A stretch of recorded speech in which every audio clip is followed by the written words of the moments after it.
Hey everybody, it's Paul with CDA. We're going to go ahead and get started real quickly with how to print a shelf label and also how to assign parts to those shelf locations. So let's go ahead and quickly get started. So the first thing we're going to do is we're going to go to the inventory menu. We're going to click on that, and then what we're going to do is we're going to say, hey, I want to print a shelf location label. So all you're going to do is click there. It's going to prompt you saying, hey, what's the name of your shelf location? And we're just going to say, hey, it's going to be 300 QA. And let's go ahead and print another one. You can probably hear my Dymo printing. And we're going to say I have a shelf location called 200XZ. And that's all you do. That's how simple it is to print a shelf barcode. And let's go ahead and take a look. So we look right here. What I did is I just created a shelf labels, and so we show you the description, the readable, which is the name, we have a barcode, and then we have the QR code. So that's the first half of it. So it's pretty straight and simple, what it looks like. And then what happens is you go ahead, you put that label on your shelf. So it looks just like that. Now the next piece of this is going to be, how do I assign parts to those shelves? So all you're going to do is you're going to come right back to inventory, and you're going to say assign shelf location to parts. And then all you do is you simply just start scanning some parts. And so what I'm going to do is I'm just going to scan a part, and what's going to happen is it's going to scan the part, then it's going to say, hey, what's the label location?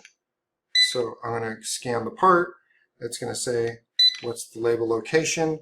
And what happened is it said there's the part that you scanned and there's the shelf location, and then what it did is it went right back so you can start scanning another label. So it all happens pretty quickly, and there you can see it just changing in real time. So that's how quick and easy it is to assign parts to shelves, and then it shows you what you did.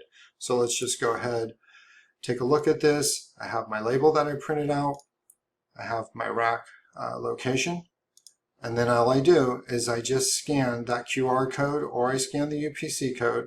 I scan it, and then I go ahead and I put that part on that shelf.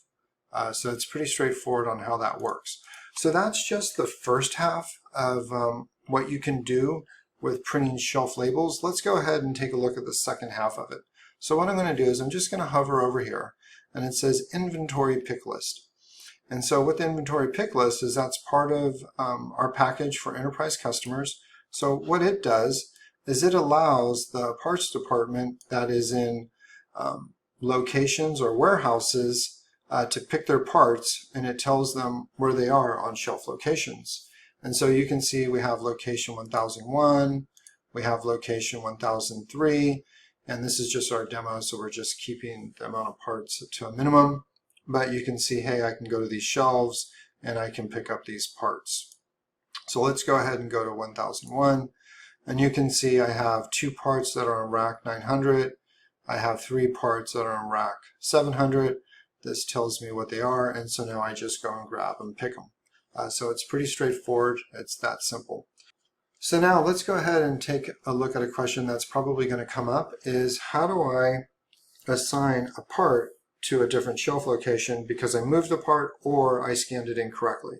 So all you're going to do is you're just going to go right back to the same process. You're just going to say assign a part to a shelf location, which that part that ended was 672. I'm going to scan it. We're going to give it a new shelf location, and so that's all you do. We're going to come back to the parts pick list, and then we're just going to say refresh location, and we just show you that for the live demo that you can do a refresh if you did it while you were in the pick list. And so you can see 672 changed its part location. So that's how it is. That's how simple it is to reassign parts to different shelves. So that's going to go ahead and conclude our demo.